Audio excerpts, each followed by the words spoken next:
ಬಹಳಷ್ಟು ತಿಳ್ಕೊಂಡ್ರೆ ಸ್ವಲ್ಪ ಆದ್ರೂ ತಿಳ್ಕೊಂಡಿದ್ದೀವಿ. ನಮ್ಮ ದೇಶದಲ್ಲಿ 706 मेडिकल कॉलेजಗಳಿದಾವ್ರಿ.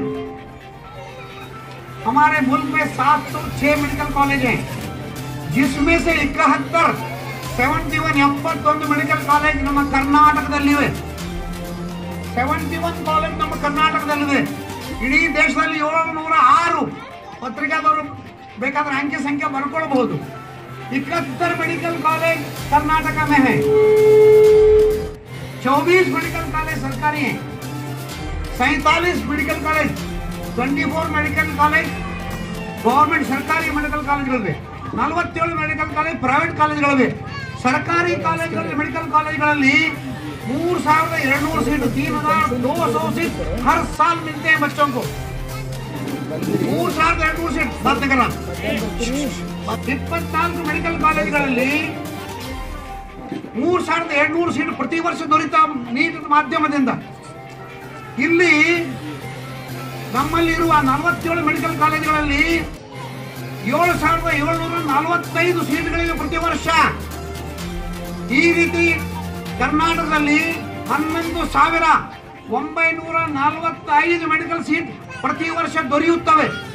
ಈ ವರ್ಷ ಹಲವಾರು ಜನರಿಗೆ ಸೀಟ್ ಸಿಕ್ಕಿದ್ದು ತುಂಬಾ ಸಂತೋಷದ ಸಂಗತಿ. ನಮ್ಮ ಕರ್ನಾಟಕದ ಈ ಭಾಗದಿಂದ ನಮ್ಮ ಬಡಿಗೇರ್ ಸರ್ ಮಗಳು ಸಹಿತ ಫ್ರೀ ಮೆಡಿಕಲ್ ಸೀಟ್ ಪಡೆದು ಈ ಬೀದರ್ನಲ್ಲಿ ಓದ್ತಾ ಇದ್ದಾರೆ ಅಂತ ಹೇಳಲಿಕ್ಕೆ ಹೆಮ್ಮೆ ಅನಿಸ್ತದೆ. ಈ ರೀತಿ ಸೈನ್ಸ್ ಓದುವವರಿಗೆ ಸೈನ್ಸ್ ಕಡೆ ಒಲವು ಬರಬೇಕು. ಇನ್ಕ್ಲೇಷನ್ ಟುವರ್ಡ್ಸ್ ಸೈನ್ಸ್, ಅವರ ಪ್ರವೃತ್ತಿ ಮನೋವೃತ್ತಿ ಅವರ ಆಕರ್ಷಣೆ ವಿಜ್ಞಾನ ಕಡೆ ಆಗಬೇಕು ಅಂತ ಹೇಳಿ ಈ ಸಂಸ್ಥೆಯ ಸಂಸ್ಥಾಪಕ KD ಪಟೇಲ್ ಅಡ್ವೊಕೇಟ್ ಆಗಿದ್ದರು ಸಹಿತ ಅವರು ವಿದ್ಯೆಯ ಕ್ಷೇತ್ರದಲ್ಲಿ ಬಹಳ ಮುಂದುವರೆದಿದ್ದಾರೆ. ನಮ್ಮ ಗುರುಗಳು ಯಾವಾಗಲೂ ಹೇಳ್ತಾರ, ಈ ಹುಡುಗ ಯಾವಾಗಲೂ ನೋಡಿದ್ರು ಕೋರ್ಟ್ನಲ್ಲಿ ನ್ಯೂಸ್ ಇರ್ತಾನೆ, ಬ್ಯಾಂಕ್ನಲ್ಲಿ ನ್ಯೂಸ್ ಇರ್ತಾನೆ, ಅವ್ರಿಗೆ ಅಡ್ವೈಸ್ ಮಾಡಲಿಕ್ಕೆ, ಶಾಲೆಯಲ್ಲಿ ನ್ಯೂಸ್ ಇರ್ತಾನ.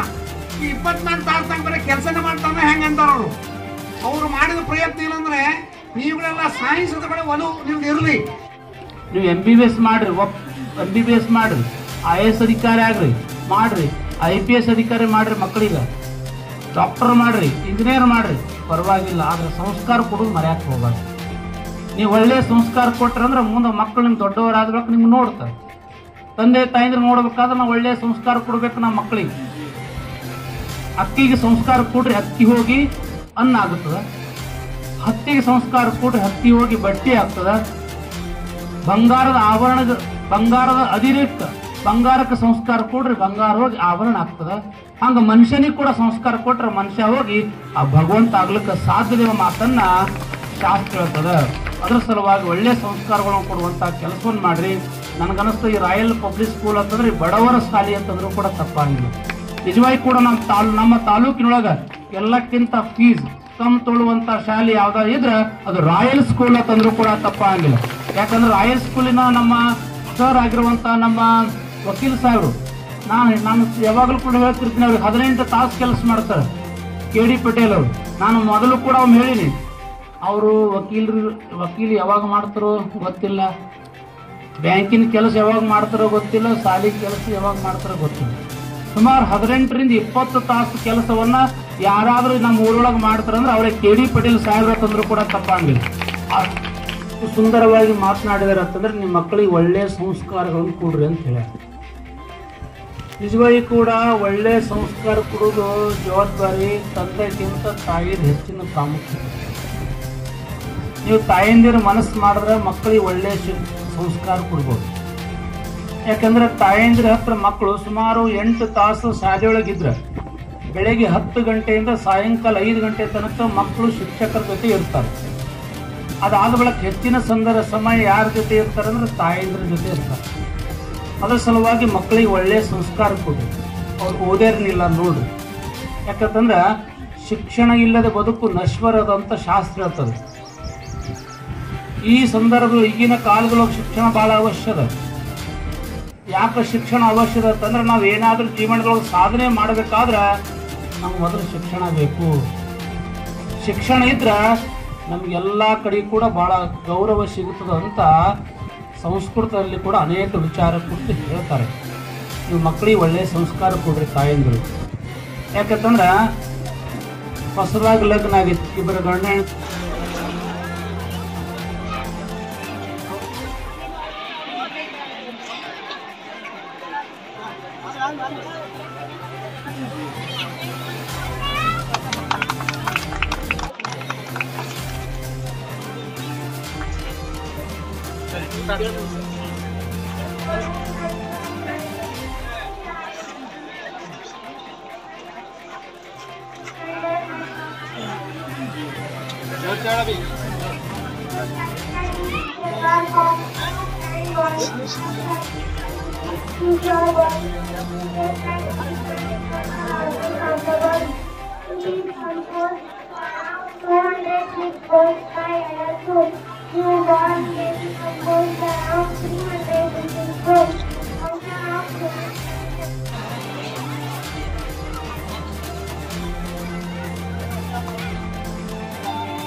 ಡಾಕ್ಟ್ರೇ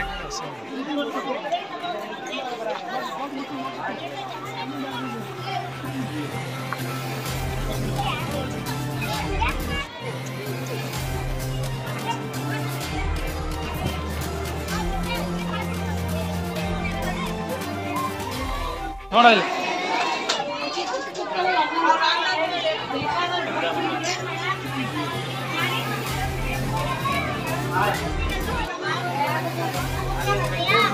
ಯಾಕಪ್ಪ ಕೂಡ ಹಾಂ ಬಿಡ್ರಿ ಏ ಇಲ್ಲ ನೋಡುವ ಯಾರು ಏನಿದು ವೇಷ ಏನು ನಿಂದ ಏನು ಪಾತ್ರ ಏನದ